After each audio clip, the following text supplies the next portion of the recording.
जिंदगी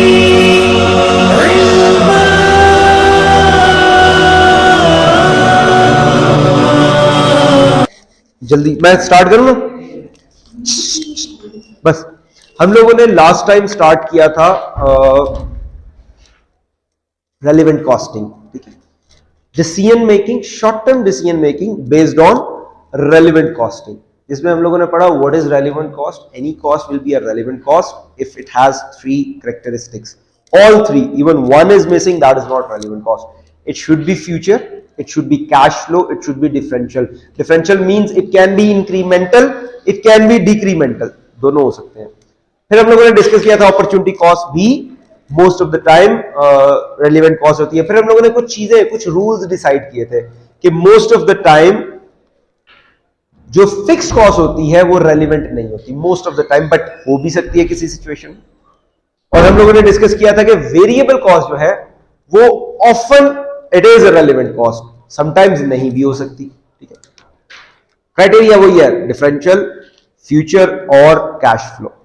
अच्छा, उस पर हम लोगों ने वन ऑफ कॉन्ट्रैक्ट किया था, टेंडर प्राइसिंग की कि टेंडर प्राइसिंग कैसे होती है, वन ऑफ कॉन्ट्रैक्ट किया कि वन ऑफ कॉन्ट्रैक्ट कैसे चलता है। आज हम करेंगे जो नेक्स्ट डिसीजन मेकिंग है वो है मेक वर्सेस बाय, ठीक है जी। मेक वर्सेस बाय क्या है? एक कंपनी है, बिजनेस है, कंपनी नहीं कहना चाहिए, बिजनेस कहना चाहिए। बिजनेस है, वो कुछ कंपोनेंट बनाता है या कोई प्रोडक्ट बनाता है। अब उस बिजनेस ने डिसाइड करना है कि क्या cost of making is cheaper और cost of buying is cheaper, relevant cost की बेसिस पे। अच्छा, इसमें बहुत सारे डिसीजन होते हैं, हम तो करेंगे क्वांटिफाइबल डिसीजन, फाइनेंशियल डिसीजन हम कैलकुलेशंस करेंगे ना, लेकिन इसके साथ नॉन क्वांटिफाइबल भी होते हैं, क्वालिटेटिव डिसीजन जिन्हें कहते हैं। एक्सक्यूज मी, रामनिकम, मैं बिल्कुल लास्ट वाले में 21 में, मैं ले लेता हूं, ओके, रूम 21, ओके अल्लाह। अच्छा, सो आई वाज टेलिंग यू कि कुछ क्वांटिटेटिव डिसीजन होते हैं, कुछ क्वालिटेटिव डिसीजन होते हैं। क्वांटिटेटिव तो हम फाइनेंशियल की बेस पे ले लेंगे ना, कि फाइनेंशियल ये सस्ता है, ये महंगा है, इस पे लेंगे। क्वालिटेटिव डिसीजंस क्या होते हैं?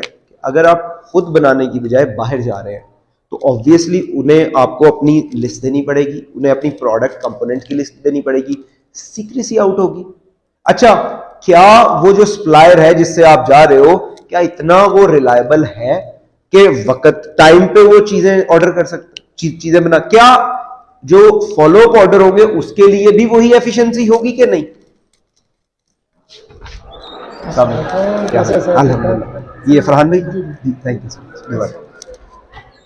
क्या फॉलो अप ऑर्डर्स के लिए भी वही एफिशिएंसी होगी कि नहीं?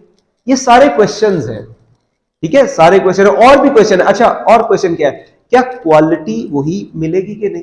अच्छा, कस्टमर इस न्यूज को कैसा परसीव करेगा कि बाहर से बनवाया जा रहा है? ठीक है, ये सारे क्वालिटेटिव फैक्टर्स हैं, नॉन क्वांटिटेटिव जिसे कहते हैं। अच्छा, अब जब क्वांटिटेटिव की तरफ जाए तो हमारे पास ये डिसीजन आएंगे दो कैटेगरीज में। एक कैटेगरी होगी कि जहां पे नो लिमिटिंग फैक्टर्स, जहां पे कोई लिमिटिंग फैक्टर नहीं होगा। दूसरा होगा where there prevails limiting factors, जिसे हम कहेंगे विद लिमिटिंग फैक्टर्स।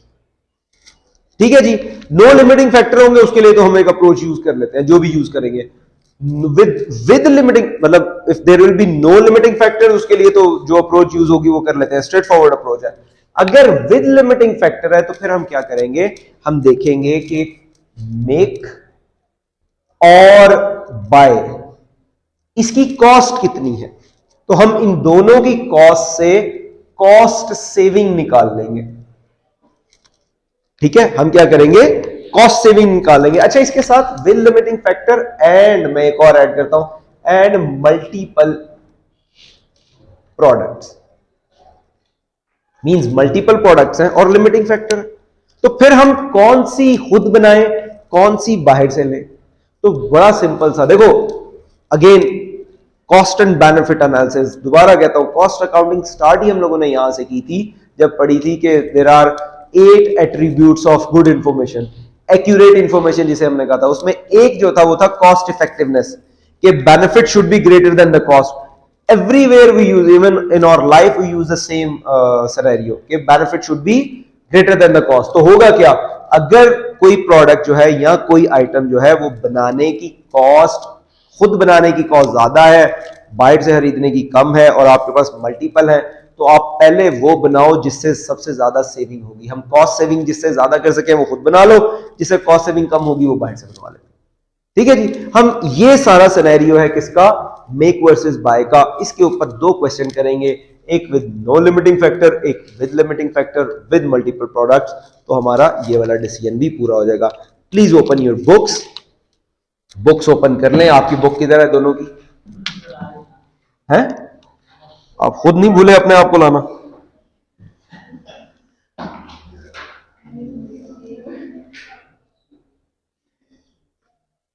अच्छा जी, फाइन ना कर दें इनको दोनों को.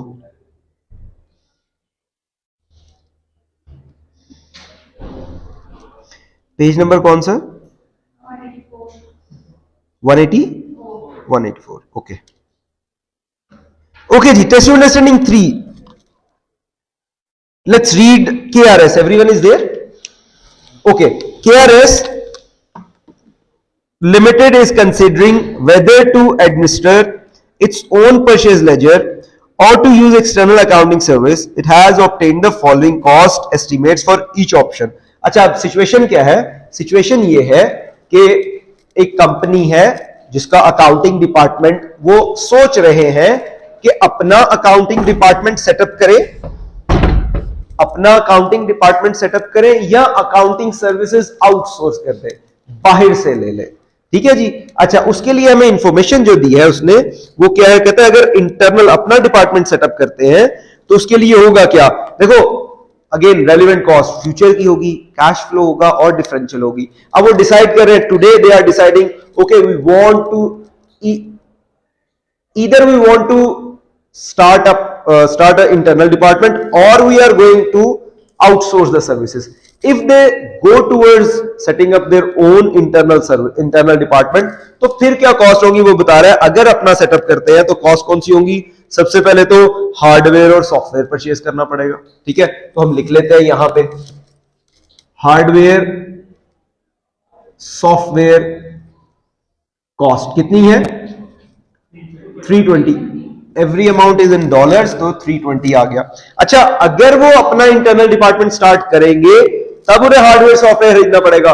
No, this is differential, this is future, this is cash flow.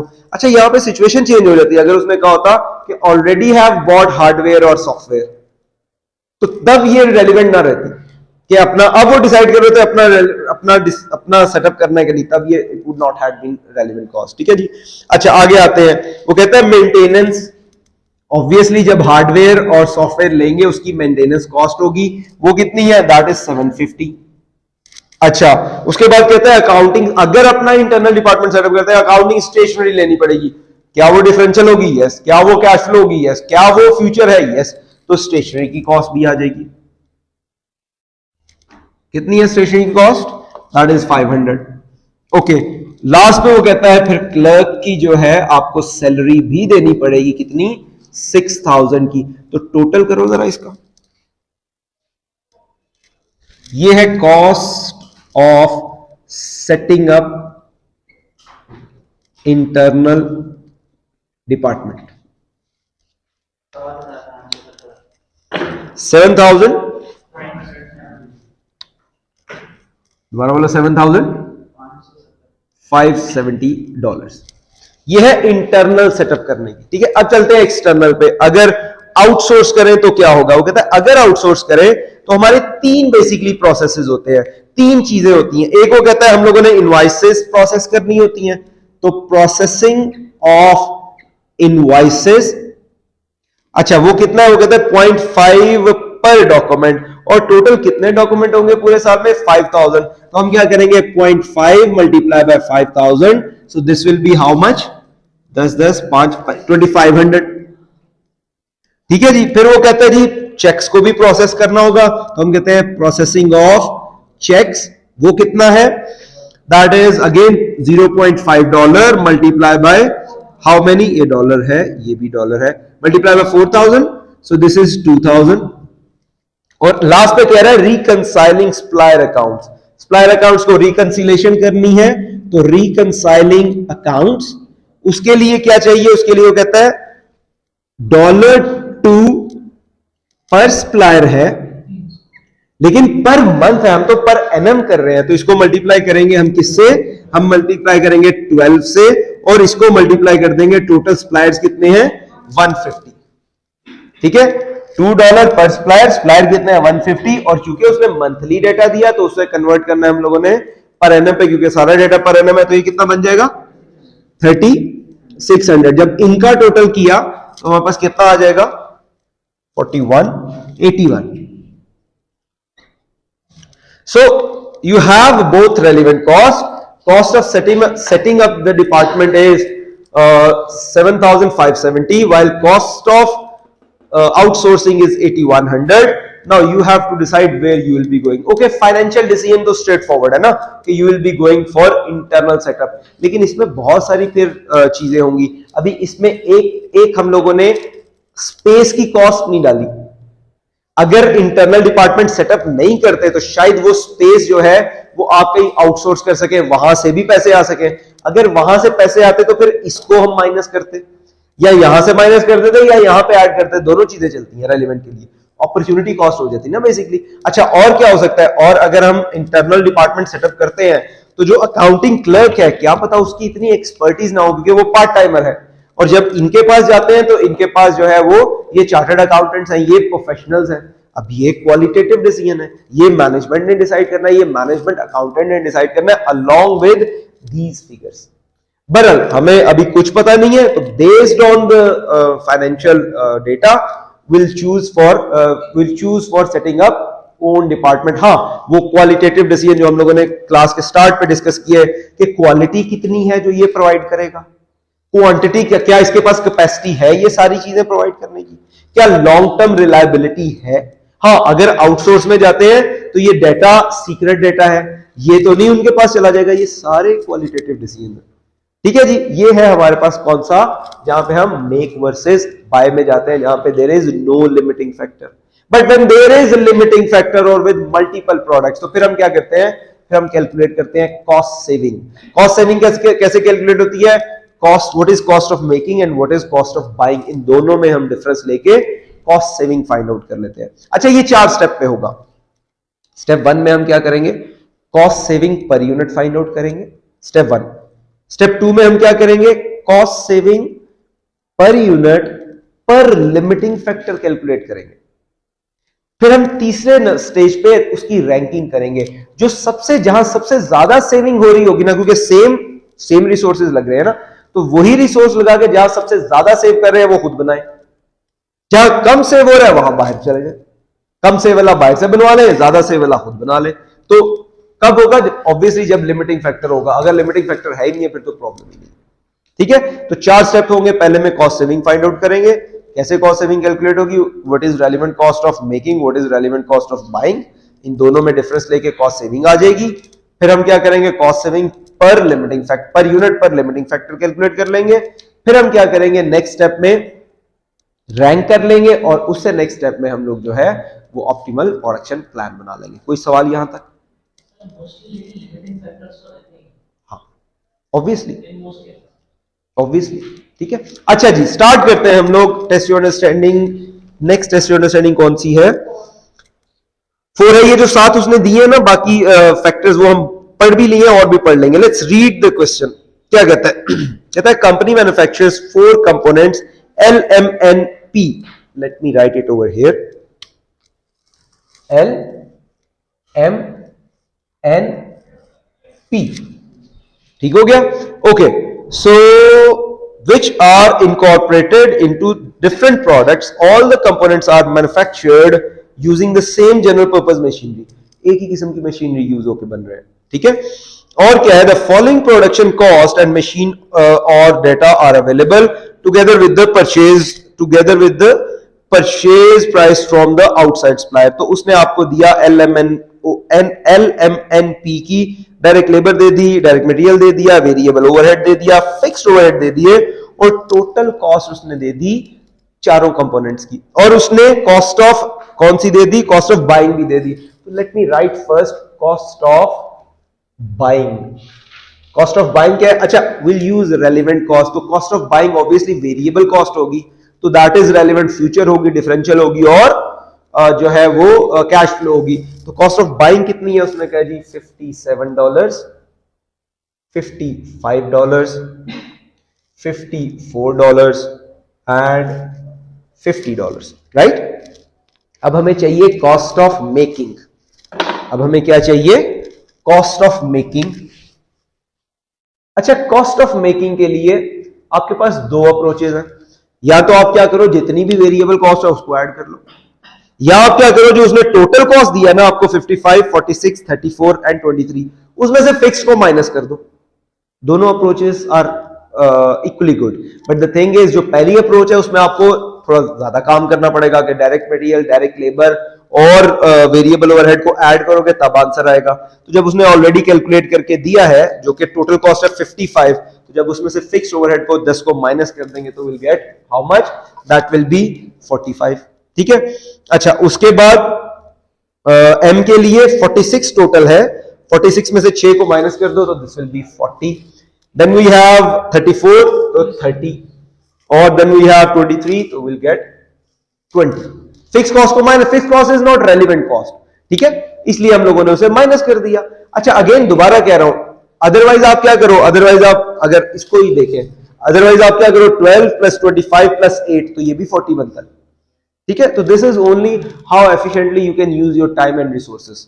ठीक है जी, अच्छा अब इसको किया तो हमारे पास क्या आ जाएगी, कॉस्ट सेविंग आ जाएगी। पहला स्टेप, स्टेप 1, कॉस्ट सेविंग कितनी है जी इसकी, अगर हम खुद बनाते हैं तो कॉस्ट सेविंग होगी 12 की, अगर खुद बनाते हैं तो 15 की, अगर बनाते हैं 14 की, अगर बनाते हैं 30 की। देखो अपेरेंटली लोग कि सबसे ज्यादा कॉस्ट सेविंग तो ये दे रहा है, तो इसको खुद बनाओ। नहीं, आपने देखना है कॉस्ट सेविंग तो दे रहा है पर यूनिट, लेकिन ये रिसोर्सेज कितना यूज कर रहा हो सकता है ये रिसोर्सेज सबसे ज्यादा यूज कर रहा हो। ठीक है, ये इसी तरह है जैसे आप लोगों में से कोई पढ़ाता है, आप पढ़ाती हैं। अच्छा मैं कहता हूं जी आपको एक ट्यूशन मिली जिसमें एक में 10,000 मिल रहा है, दूसरे में 15,000 मिल रहा है, कौन सा लोगी? गलत। पहले मुझसे पूछो सर कितने आवर्स पढ़ाने हैं, शायद जो 10,000 मिल रहा है उसमें आपको 5 घंटे पढ़ाने हैं, जो 15,000 मिल रहा है उसमें 20 घंटे पढ़ाने हैं। तो बेसिकली आपने पर और बेसिस पे डिसाइड करना है, क्योंकि जो लिमिटेड टाइम है वो रिसोर्सेज का है। तो ये जब भी हाफ आंसर नहीं कभी भी आप लोगों ने करना, ठीक है, आधी इंफॉर्मेशन पे डायरेक्टली मुंह खोल के नहीं आंसर कर देना। आपने पहले कंप्लीट इंफॉर्मेशन लेनी है कि पर और रेट क्या है, कि काम कितना करना पड़ेगा। तो इसी तरह $30 पर यूनिट सेविंग तो है, लेकिन क्या पता ये रिसोर्सेज ज्यादा ले रही हो। ठीक है, तो फिर हम लोग स्टेप 2 में क्या करेंगे, हम निकाल लेंगे कॉस्ट सेविंग, कॉस्ट सेविंग पर और, कि वही जो और लिमिटिंग फैक्टर वाले और है वो लग के हो रहे हैं।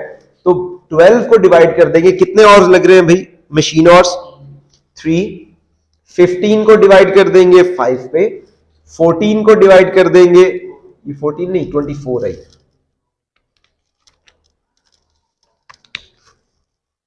24 है ये, 24 डिवाइड बाय क्या है 4 है, और 30 डिवाइड बाय 6 है। तो ये हमारे पास आ जाएगा $5 पर और, ये आ जाएगा $6 पर और, ये आ जाएगा $3 पर और ये आ जाएगा $4 पर और। अब रैंकिंग कर लेंगे। ठीक है, सबसे ज्यादा सेव कौन करके दे रहा है, ये वाला, तो इसको पहले खुद बनाओ। फिर कौन सा करके दे रहा है, ये वाला। फिर कौन सा करके दे रहा है, फिर ये वाला। और अगर कोई बच गया तो फिर चौथे पे इसको देना। ठीक है, तो सबसे अच्छा वो अब कहता है, let's read the question further. वो कहता है एंड पे कहते हैं manufacturing requirement shows a need for 1500 units each component per week, the maximum number of general purpose machinery hours are 24,000। Okay जी, तो हमारे पास लिमिटेशन क्या है कि हमारे पास जो टोटल ऑर्स है वो है 24,000 ऑर्स। ठीक है, सबसे पहले हम कह रहे हैं जो सबसे ज्यादा सेविंग दे रही है वो ये दे रही है कितनी, एन। तो सबसे पहले हम क्या करते हैं, एन को बनाते हैं, एन 1500 बनानी है। एक एन बनेगी कितनी देर में, 4 आवर्स में। तो ये हमारे पास आ जाएंगे 6000 आवर्स हम लोगों ने कंज्यूम कर लिए। बाकी कितने रह जाएंगे, 18,000 आवर्स। ठीक है, देखो सबसे ज्यादा सेविंग ये दे रही है ना, तो इसको सबसे पहले खुद बनाओ, क्योंकि वही रिसोर्सेज को यूज करते हुए सबसे ज्यादा सेविंग ये दे रही है। सबसे पहले इसको बनाओ। वो उसने आपको क्वेश्चन में कहा है कि ईच जो कंपोनेंट है उसकी 1500 बनानी है। तो एन की अगर 1500 बनाते हैं और एक एन 4 घंटे में बनती है, तो 1500 मल्टीप्लाई बाय 4 6000 हो गया। 24,000 आवर्स अवेलेबल थे, उसमें से 6000 निकले, बाकी कितने रह गए, 18,000। ठीक है, दूसरे नंबर पे कौन सी थी, दूसरे नंबर पे थी पी। पी के भी 1500 बनाने, पी कितना लेती है, 6, तो ये आ जाएगा 9000 आवर्स।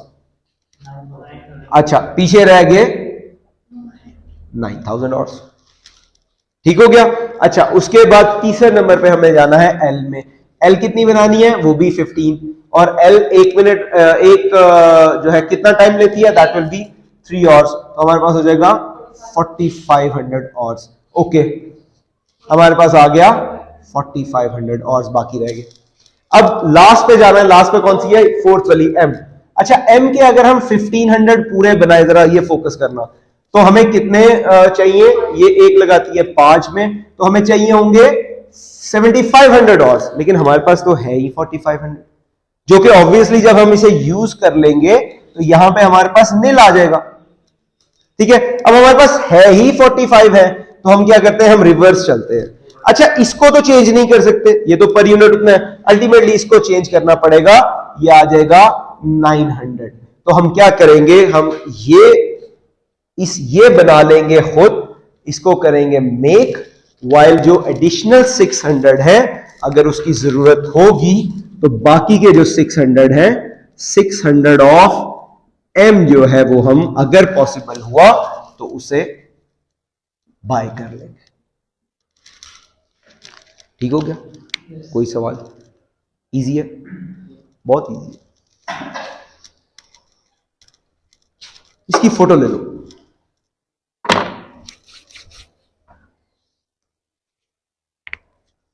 और इसके साथ हम लोग क्वालिटेटिव डिसीजंस ऑलरेडी देख चुके हैं कि भाई अगर आप बायर के पास जा रहे हो, उससे जो सप्लायर के पास जा रहे हो, क्या वो क्वालिटी दे सकता है, क्या वो कॉन्टिन्यूस सप्लाई दे सकता है, क्या कोई सिक्रेसी का इश्यू तो नहीं है, आपकी प्रोडक्ट ऐसी है कि फिर बाहर गई तो फिर निकल गई। ठीक है, क्या कस्टमर कैसे रिसीव करेगा इस चीज को, तो ये सारी चीजें रिलायबिलिटी में आती है, रिलायबिलिटी ऑफ सप्लाई में। ठीक है जी, ये था मेक वर्सेस बाय डिसीजन। अब हम स्टार्ट करते हैं shut down decision. Shut down decision क्या है, शट डाउन डिसीजन में अगेन हम लोग वही चीजों को एम्फेसाइज करेंगे, वही चीजें देखेंगे कि अगर आप करंट कैपेसिटी पे चल रहे हैं अपनी उन जी, किसका, शट डाउन का, हाँ करने लगे ना, वही करने लगे। अच्छा जी, शट डाउन डिसीजन में क्या करना है, लेट्स रीड थोड़ा सा शट डाउन डिसीजन का। ठीक है, अगर हम चले पेज नंबर 187 पे, तो वो वही बातें जो अभी हम लोगों ने कही है, क्वांटिफाइबल और नॉन क्वांटिफाइबल। तो कहता है the relevant cash flows associated with closure should be considered, for example the loss contribution from the area that is being closed. अगर आप किसी बिजनेस को क्लोज करने जा रहे हैं तो वहां से जो कंट्रीब्यूशन लॉस होगा उसको कंसीडर करना पड़ेगा आपको। अच्छा, और क्या कंसीडर करना है, saving in specific fix cost. Obviously अगर आप क्लोज करते हैं तो सेविंग हो रही है, contribution loss will be the benefit loss, fix cost saving will be the cost saving, वो नेगेटिव कॉस्ट में आ जाएगा। अच्छा, और क्या करना है, और वो कहता है एनी नोन रीऑर्गेनाइजेशन कॉस्ट और एनी अदर एडिशनल कॉस्ट, इन सबको हमें डील करना है शट डाउन डिसीजंस में। इसके अलावा कहता है नॉन क्वांटिफाइबल कॉस्ट कौन सी होंगी, पेनल्टीज वगैरह, रिडेंडेंसी कॉस्ट, या कोई वारंटी कॉस्ट, वो कहता है ये अभी नहीं पता आपको, ये जब बंद होगा तब पता लगेगा, है फाइनेंशियल रिलेटेड ही है लेकिन अभी नहीं पता शट डाउन क्या होगा, तो ये कॉस्ट भी हो सकती है। इस पे एक छोटा सा क्वेश्चन करते हैं, फिर आज का लेक्चर हम लोग जो है, जिस वक्त ये क्वेश्चन खत्म हो गया उस वक्त आपको छोड़ दूंगा। पोस्टर पे तो कोई नहीं जाता ना, बस पे जाती हो, गाड़ी पे जाती हो ना, वो कोई नहीं, वेट कर लेगी, आपका टेंशन नहीं है, कर लेगी, नहीं तो इन ड्राइव करा लेंगे। नहीं मैंने कहा ना, मैं जिस वक्त ये क्वेश्चन खत्म उस वक्त वो बताया, अब जितने क्वेश्चन पूछोगे उतना लेट होगा। अच्छा जी, क्या कहता है, कहता है जी management of Fiona Co is considering the closure of one of its operations department 3। नहीं हम जल्दी नहीं करेंगे, जितना समझ आया उतना रुक जाएंगे, ठीक है, जितना हो सका। डिपार्टमेंट 3 एंड नहीं अब चलते हैं, and financial accountants has submitted the following report. अच्छा क्या है जी फॉलोइंग रिपोर्ट, क्या है? कल यार इसलिए नहीं कराना, कल पहली क्लास है 1:30 पे, उसमें आप लोग वैसे ही 10 मिनट लेट आते हो ऑफिस वगैरह से आते हुए, तो सिर्फ इसलिए फिर चीजों को, कल फर्स्ट है, आ जाना, लेकिन बेहतर है, अभी छोड़ता नहीं हूं मैं, फिक्र ना करो। अच्छा जी, 3 डिपार्टमेंट है और फाइनेंशियल अकाउंटेंट ने कुछ चीजें प्रिपेयर करके आपको दिया इंफॉर्मेशन, उसके अकॉर्डिंगली अगर हम स्टेटमेंट देखें तो डिपार्टमेंट 1, 2 एंड 3 और टोटल दिया है, तो नेट प्रॉफिट में जाके देखें तो डिपार्टमेंट 3 जो है ना वो लॉस लीडर है। तो अकॉर्डिंग टू फाइनेंशियल अकाउंटेंट की जो जो जो रिपोर्टिंग है, ये डिपार्टमेंट 3 बंद हो जाना चाहिए, ठीक है। आगे पढ़ते हैं, उसने कहा जी additional information production overheads of 15,000 have been portioned to the 3 departments on basis of units, sales units। और क्या है, कहते हैं एक्सपेंसेस ऑफ हेड ऑफिस, जो एक्सपेंसेस है वो हेड ऑफिस के हैं, ये भी सेल्स वॉल्यूम की बेसिस पे अपोर्शन किए गए हैं, जो कि स्टेटमेंट्स बनी है उस बेसिस पे। अच्छा कहते हैं as management accountant you further ascertain that on the cost driver basis 50% of production overhead can be directly traced to departments at a ratio of 2:1। उसने बता दिया, यानी 50% तो ट्रेस हो ही नहीं सकते, यानी 50% आर नॉट कंट्रोलेबल और आर नॉट रेलिवेंट, ठीक है। अच्छा similarly 60% of expenses can be allocated as 332 which can be allocated to the departments। अच्छा 80% of so called labor is fixed and cannot be allocated to the departments, यानी सिर्फ 20% जो है वो allocate हो सकती है। और आगे क्या कहता है, restate the financial position in terms of contribution। तो हम स्टार्ट करते हैं जी, सबसे पहले हमें इसको रीस्टेट करना है कंट्रीब्यूशन में। 3 डिपार्टमेंट है, डिपार्टमेंट 1, 2 एंड 3। जरा मुझे सेल्स बताएं इसकी डॉलर्स में, नहीं डॉलर्स में। 1,50,000, 2,40,000, हाँ 24,000। कोई सवाल यहाँ तक? अच्छा अब उसने सबसे पहले इसमें से कॉस्ट को लेस किया है, हम लोगों ने रेलिवेंट कॉस्ट को लेस करना है। सबसे पहले कौन सी कॉस्ट है? डायरेक्ट मटेरियल की। तो डायरेक्ट मटेरियल के बारे में उसने कुछ नहीं बताया, तो जितनी कॉस्ट है माइनस करेंगे, जरा बताओ कितनी? 35, 75,000, 1,50,000 और 10,000। उसके बाद क्या है? Direct labour. Okay direct labour total बताओ जरा मुझे कितनी है? अच्छा पहले इसका टोटल कर लेते हैं, इसका टोटल तो वहीं से मिल जाएगा। नहीं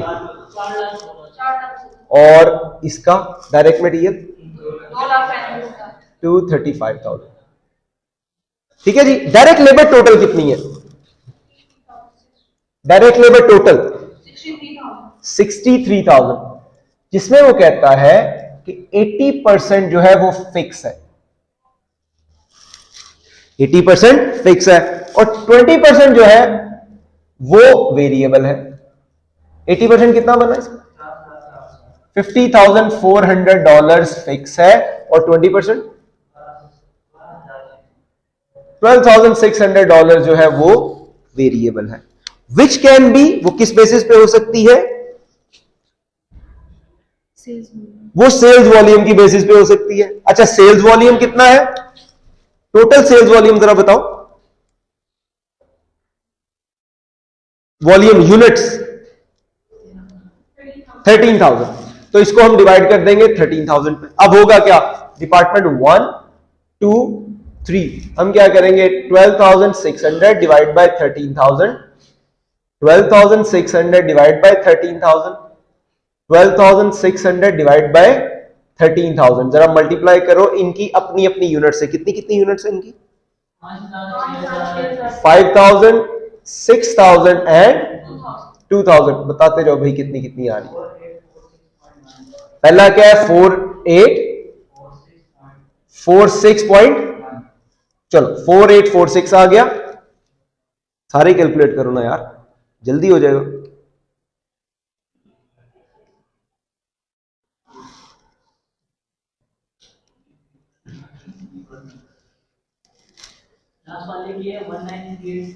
वन नाइन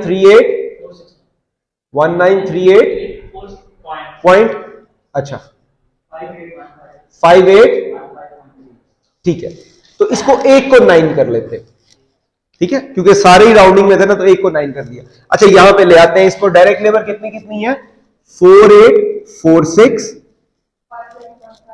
5815, 1939, और जब सारे को ऐड करेंगे तो ये बनेगा 12600।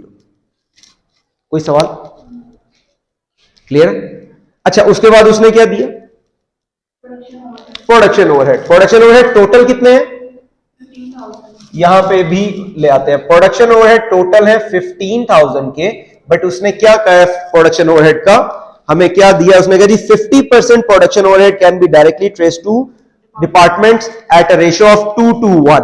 इसका मतलब 50% जो है वो बन गया 7500 जो ट्रेसेबल नहीं है, 50% जो है वो बन गया 7500 जो ट्रेसेबल है, किस रेशियो से, दैट इज 2 to 1। तो अगर हम इसको डिवाइड करना चाहे तो ये क्या होगा, या तो इसको 20% कंसीडर कर लो, 20%, 20%, 1 नहीं 40%, 40%, 20%, ठीक है, या इसको सीधा हम 5 कंसीडर कर लेते हैं, 2 + 2 + 1, तो हमारे पास क्या आ जाएगा, अगर हम यहां पे करें डिपार्टमेंट 1 2 3, अच्छा ये आ जाएगा 1500, 1500, 1500 मल्टीप्लाई कर दिया 2, मल्टीप्लाई कर दिया 2 से, मल्टीप्लाई कर दिया 1 से, तो ये आ जाएगा 3000, ये आ जाएगा 3000 एंड ये आ जाएगा 1500। तो यहां पे लिख देते हैं जी 3000 और 1000, तो ये टोटल कितना बन गया, नहीं 1500, सॉरी 1500, ये बन गया 75। कोई सवाल यहां तक, क्लियर है? आगे चलते हैं, आगे उसने कौन से एक्सपेंस दिए, एक्सपेंसेस, एक्सपेंसेस के बारे में नहीं, ग्रॉस, क्योंकि उसने कहा है कंट्रीब्यूशन के ऊपर करो, कंट्रीब्यूशन के उस पे, तो हम कंट्रीब्यूशन में फिर ग्रॉस प्रॉफिट नहीं लाते। एक्सपेंसेस कितने हैं जी टोटल, 40,000, लेकिन उसमें उसने क्या कहा है नीचे, similarly 60% of expenses can be trace down at 332, तो एक्सपेंसेस कितने हैं 40,000, जिसका 60% ट्रेस हो सकता है विच इज 2400, और 40% ट्रेस नहीं हो सकता विच इज 16,000, ऐसा ही है ना, 60% ट्रेस हो सकता है, यही कहा है ना उसने, और वो कैसे ट्रेस हो सकता है, वो 332, तो ये आ गया 8, 1 2 3, 8 डिवाइड किया, ये कितना आ जाएगा 3000, 3000 एंड 3000, इसको मल्टीप्लाई करेंगे 3 से और 2 से, सीधा इसको लिख लेते हैं, ये कितना आ जाएगा 9000,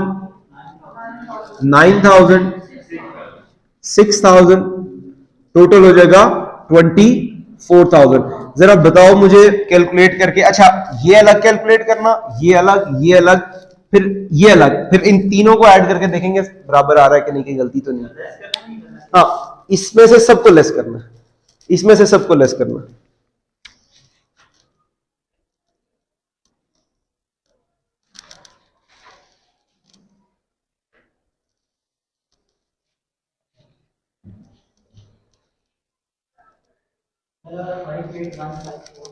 फाइव एट 154,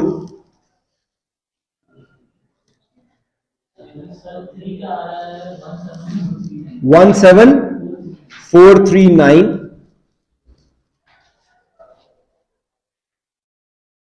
ये माइनस है, ये माइनस किया ना,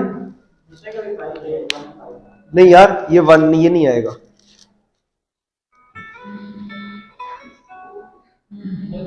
दोबारा करो।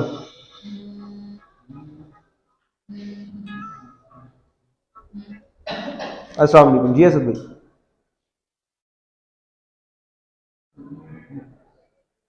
हाँ नहीं नहीं बस निकलूंगा।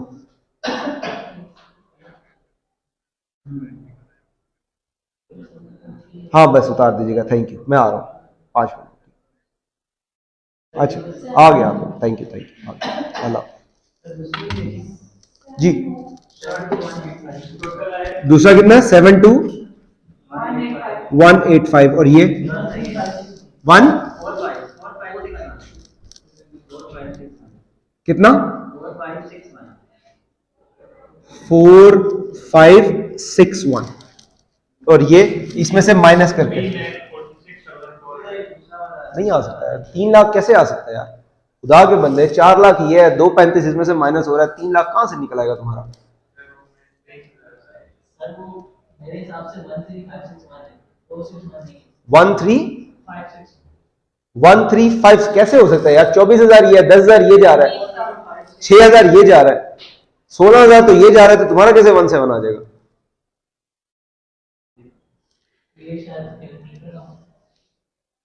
ये तुम 1000 डाल रहे होगे, कैलकुलेटर का नहीं मसला, तुम 1000 डाल रहे होगे, ये 10,000 है। रोजा लग रहा शुरू हो गया आप लोगों को। हाँ जी 1456 इसमें से ये माइनस करो 134,900 ठीक है जी। अच्छा अब देखो ये है टोटल कंट्रीब्यूशन, कॉस्ट तो ये भी थी, जो कॉस्ट हमने कहीं नहीं डाली वो डलनी तो है, लेकिन वो डिपार्टमेंट को नहीं डलेगी, वो टोटल में से माइनस होगी। तो अब हम क्या करेंगे, जो कि ट्रेसेबल नहीं थी, कौन कौन सी थी? डायरेक्ट लेबर की ट्रेसेबल कितनी नहीं थी? That was 50400। प्रोडक्शन ओवरहेड की जो ट्रेसेबल नहीं थी वो कितनी थी? 7500। और एक्सपेंसेस की जो ट्रेसेबल नहीं थी वो कितनी थी? 16,000। जरा माइनस करके बताओ कितना आता है? 61,000। अगर आप क्वेश्चन में देखें तो जो अकाउंटेंट ने दिया था, जो फाइनेंशियल अकाउंटेंट ने हमें डेटा दिया था, उसका भी नेट इनकम जो है, उसकी नेट इनकम कितनी थी? वो भी 61,000 की ही थी। बेटा पहले इसको देख लो फिर बाद में भागना। उसकी नेट इनकम भी 61,000 की ही थी, हमारी भी 61,000 की आई है, लेकिन फर्क कहां है? एक्चुअली डिसीजन मेकिंग अब आई है, वो तो सिर्फ कैलकुलेट किया है। फाइनेंशियल अकाउंटिंग के अकॉर्डिंगली हमारे यहां पे लॉस आ रहा था, यहां पे लॉस आ रहा था, अब लॉस नहीं है, अब जो है ये बेनिफिट है, ये प्रॉफिट दे रहा है। तो अगर इसको बंद कर दिया होता based on those non traceable cost, non relevant cost, तो you would have been more worst off. यानी ये तो जाना ही जाना था, ये जो अर्निंग हो रही थी ये भी जानी थी। ठीक हो गया जी। क्वालिटेटिव डिसीजंस हम लोग वैसे ही कर चुके हैं। आज के दिन में हमारे 2 डिसीजंस कंप्लीट हो गए हैं। कौन कौन से? मेक वर्सेस बाय और शट डाउन। इस चैप्टर में सिर्फ एक डिसीजन रह गया है, जो इंशाल्लाह हम नेक्स्ट क्लास में फड़का देंगे। ठीक है जी, थैंक यू। बंद कर दो।